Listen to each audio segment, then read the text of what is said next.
3 qoyana neçə olur İlahi bura? 3 qoyanda 18 edir. Ay soba, bu emin yerinə 3 qoysaq, cavabımız eləyəcək 15. Üstə də gəlir 3. Eləyir 18. Doğrudur. İndi belə eləyək. 3 qoysaq eləyir 3, 0, 8, 7. Gəl indi 3087-ni bölək 9-a. Görək neçə eləyir, cavab neçə eləyir. Gəl bölək 9-a. 30-un içində 9 neçə dəfə yerləşir? 3 dəfə. 27. Keçdik 38-in içində 4 dəfə. 4 dəfə düz deyirsən. Sonra keçdi 26. 26-nın içində, 27-nin içində, pardon. 27-nin içində 3 dəfə. 343. Nəyin kubu 343 eləyər? Kubları, kvadratları əzbər bilmək lazımdır. Nəyin kubu 343 eləyir? Nəyin kubu 343? 7-nin, yadında saxla. 7-nin kubu 343 eləyir. Deməli, n nəyə bərabər olacaq onda bizdə? 7-yə. Başa düşdün? İlahi. Deməli, burada bizim cavabımız belə olur. N bərabərdir 7-yə. Bu bizim 24-cü sualın, baba bu 24-cü sualın cavabı idi. Deməli, n bərabərdir 7. M-i də tapmışıq. M neçədir? M də 3-dür. N də 7-dir. Bizə M, N hasilini istəyir. Yəni, N vuraq M. Onda biz nə edəcəyik? 7-ni vuracaq 3-ə. Cavab eləyəcək neçə İlahi? 21. Deməli, bizim option, yəni ümumi cavabımız olmalıdır neçə? 21. Başa düşdün İlahi? İndi bura baxırsan. 7 plus 7, 8 plus 2 arasından cüt ədədlər varsa, n ala biləcəyi qiymətlərin hasilini tapın. Mən sənə nə demişdim? Dedim, cüt ədədlər söhbəti varsa, tək ədəd cüt ədəd. Biz dedik ki, ədədlər necə artır onda? Necə artır? Ay, necə artır? 2 artır. İndi mən neyi necəm burada? Bax, bizə deyir ki, 7n plus 7, 8n plus 2.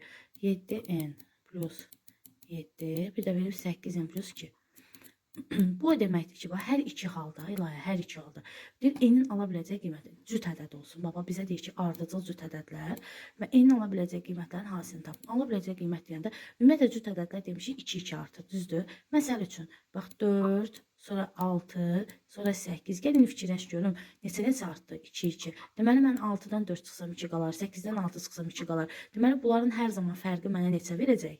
2-ni. Onda mən bununla, bunun cəmin bir fərqini çıxacam. Birinci, bundan bunu çıxacam, həll eləyəcəm. İlahi. Sonra tərsinə, çünki bilmirəm hansı birinci gəlir. Birinci ədəd hansıdır, ikinci ədəd hansıdır. O haqda bizə məlumat verməyiblər. Sonra ikinci də bunu çıxacam. Bax, belə. Hər iki variantı hesablayacam. Ala biləcək qiymətlər dediyinə görə. Başa düşürsən, İlahi mənim? Okey. İndi bax, burada, bu qalır olduğu kimi yerində. Burada mənfi müsbətlərə təsir eləyəcək. 7n plus 7 qalır. Düzdürmü? Sonra burada çıx 8n, bir də çıx 2. Çünki müsbət mənfi verir. Çıx 2. Və bərabər, biz dedik neçəyə bərabərdir? 2-yə. Çünki istənilən ədədin, belə deyək də, yəni 2 ardıcıl cüt ədədin fərqi 2 verəcək bizə. Onda 7n-dən 8n, 7-dən də 2 çıxırıq. Deməli, onda belə eləyirik. 7-dən 2 çıxırıq neçə qalır? 5, bax, buranı hesablayıram. 5-dən də bu 2-ni çıxıb bu üzə gətirsə, eləyir 3. 3 bərabərdir. 8 n-dən 7-dən çıxır, qalır n. Deməli, n bərabərdir 3-ə. Necə hesabladığımı başa düşdün? Bax, 7-dən 8 çıxdım. Əslində, burada mənfi 1-dir. Mənfi 1 n keçəndə bu üzə olur müsbət n. Düzdürmü? Bərabərdən o üzə keçəndə rəqəm işarə dəyişir. Burada da eynən 7-dən 2 çıxdım 5. Bu 2-ni də bu üzə gətirdim, oldu çıx 2. O da oldu 3. İndi bu birisini hesablayaq. İndi burada birinci olduğu kimi qalır İlahi. İkincini açıram. Çıx 7n, çıx 7. Bərabərdir 2-yə. 8 n-dən 7-dən çıxır. Burada müsbət n qalır. Sonra burada 2-dən 7 çıxanda neçə qalır İlahi? Müsbətdə mənfi çıxanda nə alınır? Mənfi alınır. Müsbətdən mənfi çıxanda, əzizim, baxıram hansı böyükdür, onun işarəsini qoyuram. Məsələn, burada oje mənfi böyükdür deyə mənfi işarəsini qoyuram. Yəni, çıx 5 bərabərdir 2-yə. O zaman bu 5 bu tərəfə keçəndə nə olacaq? Müsbət. Yazıram n bərabərdir. Bəli, 2 üstə gələk 5.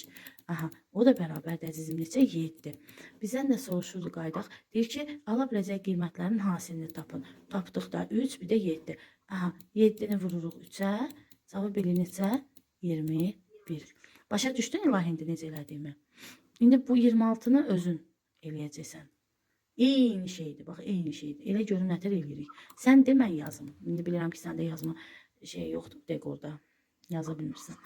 Amma mənə de, mən yazacağım. İndi nətər yazım, onu mənə denən, mən də yazım.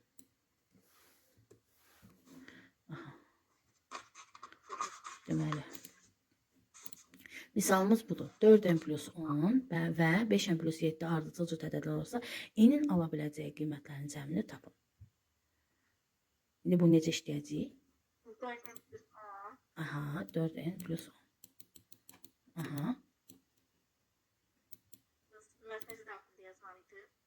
Birinciyə yox, ikinciyə veririk mötərizə. Orada xısım 5n plus 7 kimi yazılır. Aha, 5n plus 7-ni mötərizədə yazacaq. Okey, sonra Ben bunu açırım. açaq.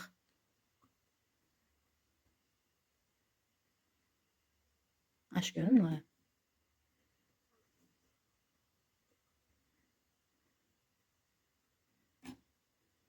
Birinci olduğu kimi qalır əzizim. Yazıram. Birinci olduğu için kaldı. 4n plus 10. Plus 10. Aha. Sonra bax mənfi, bunun qabağında işarə yoxsa deməli müsbətdir də. Mənfi müsbət vuranda nə verir mənə? Müsbət vuranda müsbət verir. Mənfi müsbəti bir-birinə vuranda nə verir? Mənfi. Mənfi. Vuranda həmişə yadına saxla. Bir dənə mənfi varsa elə hamısını koruyur. Verir mənfi. Aha. Deməli, onda burada olacaq çıx. Nə? 5n. Aha, sonra bu mənfi, bu müsbət nə olacaq? Mənfi olur yine. Ay, sol, çıx 7. Aha, indi bərabərdə hesablayaq. O da bərabər daha doğrusu 2-yə. Çünki mən nə dedim? Dedim ardıcıl cütdə olsa, tək də olsa heç bir fərqi yoxdur. Ardıcıl cütdədir, tək dədir. Yəni biz hamısında nə alacağıq? 2 artır da, yəni onu demək istəyirəm. Nə ala bilərik? 2 artır. Aha, sonra indi nə edirik? Bunu hesaplayırıq. 5'in 4'ün sanıqlar n. N, amma mənfi n-dir də bilirsən qabağında. Mənfi n. Ondan da 7 erir. 3. Üstə gələ 3. Bərabərdir 2. İndi əksinə 2-ni bu üzə çevir, n-i bu üzə keçir. 2 üstə Yox. 3 çıx 2 yazırıq da əzim. 2 bu üzə gəlir. Bax. 2 bu üzə gəlir. 2-nin işarəsi yoxsa deməli müsbətdir. Ona yazırıq 3 çıx 2. Bərabərdən bu üzə gələndə işarə dəyişir. Bərabərdir. Bu da bu tərəfə gedir. Deməli gedirsə mənfi olacaq müsbət n. Yəni n. O da n bərabərdir 1. Bunu aldıq. İndi ikinci nə edəcəyik? İkincinin de 5'in plus 7 birinci yazırıq. Ay sağ ol. 5n plus 7-ni birinci yazırıq. Sonra Sonra 4 n. çıx da yazırıq. 10 dənə. 4n plus 10. Çıxırıq 4n plus 10. Aha, indi getdik. 4'in plus 16. Birinci oraya yazırıq. 5'in plus 7. Hı-hı. Kısım. Hı-hı. 10. 4n. 4'in üstə gəlsin. Niyə üstə gəlsin? Bax, bu mənfi buna da təsir edir. Buna da təsir edir. Hər ikisinə təsir edir. Bu mənfi buna da təsir edir, buna da. Əgər burada təsir elə çıx 4n olsa, onda burada da çıx 10 olmalıdır. Başa düşdün? Aha, çıx 10 olmalıdır. İndi başlayaq. Nə edəcəyik? Burada 5'in beraber 2 olur. Burada da yoksa 5n-dən 4n çıxan nə qalır? n eləcək. Ay, eləcə n bərabərdir. Ondan da get, biri müsbət, biri mənfi olanda demişik, nə edirik? Mənfi çıxırıq. Böyükdən kiçik çıxıb, böyük işarəsini qoyuruq. Deməli, onda burada neçə alacağıq? Burada müsbət 7'də 10 çıxırıq. O deyil mənfi 3. Mənfi 3. Mənfi 3 də bu üzə keçəndə, bərabərdən bu tərəfə keçəndə nə olacaq? Müsbət 3. Müsbət 3. Deməli, biri 3-dür, biri də 1-dir. Yenə də hasilini istəyirsə gəl bizdən. Yox, bu səfər cəmini istəyir. Cəmini istəyirsə, onda top 3-ün üstə 1 gəlirik. Üstünə 1 gəlirik. Aha. O da elə neçə? 4. Başa düşdün? Başa düşdüm. Asan.